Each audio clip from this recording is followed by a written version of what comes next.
Welcome to this week's video, and this week I'm continuing to upgrade my PlayStation 4 controller. This time I'm installing TMR sticks. So this is the controller I'm using. These are the sticks that I bought from AliExpress. I'll leave the link in the description. So hopefully they're of good quality. We'll find out once we install it. And this is the de-soldering tool, which is a game changer, which we'll use. As you can see, it perfectly lines up with all the pins. So when you put it onto the motherboard, you can remove it really easy and then refit the new one. So first off, we need to get back into this controller. So there's 4 screws in the back, just take them out.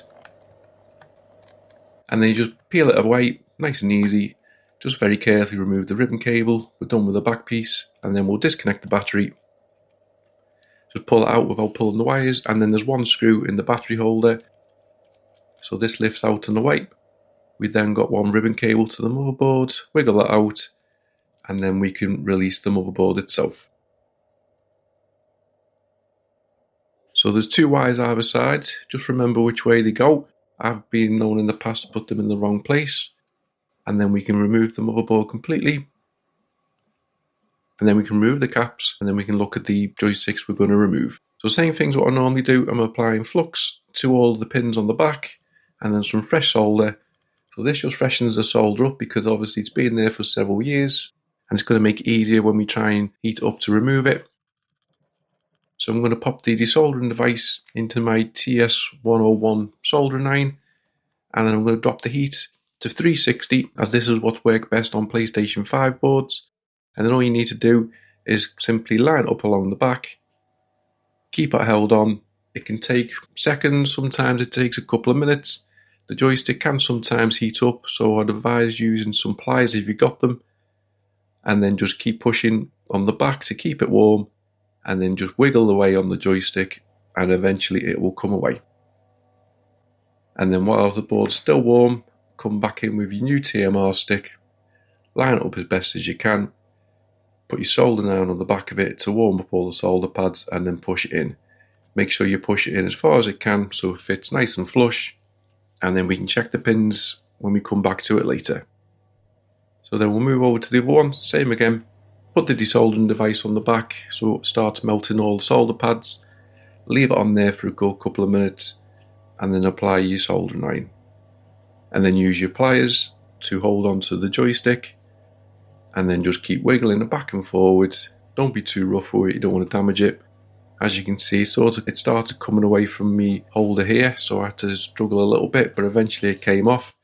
It was a little bit tougher than the other one, but straight away, line it all up. Put the desoldering device on the back to heat the pins back up. Put your new joystick on, wiggle it in, push it right in so it's nice and flush. And then we're all done. It's as simple as that. So just give it another push, make sure I'm happy with that. Make sure the back pins are fitted. And then we'll release it from the multi-grip and have a little look at the back. And as you can see, they're all pretty much as flush as they'll get, so I'm happy that they're going to work okay. So I'm just going to apply a little bit more flux again to the back. Some of these holder points don't actually need topping up, but some of them do, so I'm just going to go over them all again. So make sure that they've all got a good connection, that none of them look dry, none of them look semi-connected.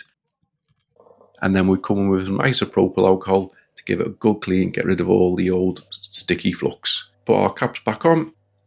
Push them right down so they fit in perfect.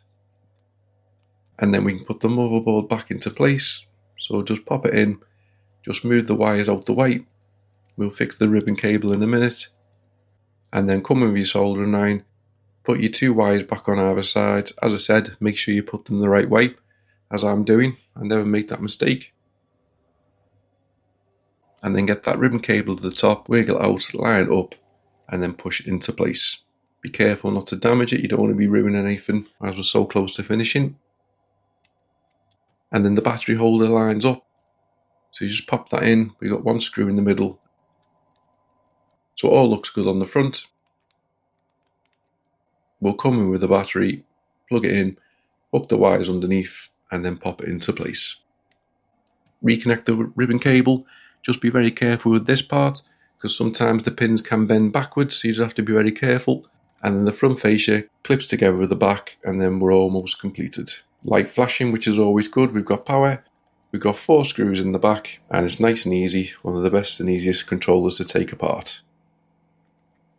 So now we've got our PlayStation 4 controller with TMR sticks, also with a USB connection on it. I'll link that video in the description and at the top if you want to watch how to do that too. So we'll pop it in the gamepad tester, and as you can see, it's all good.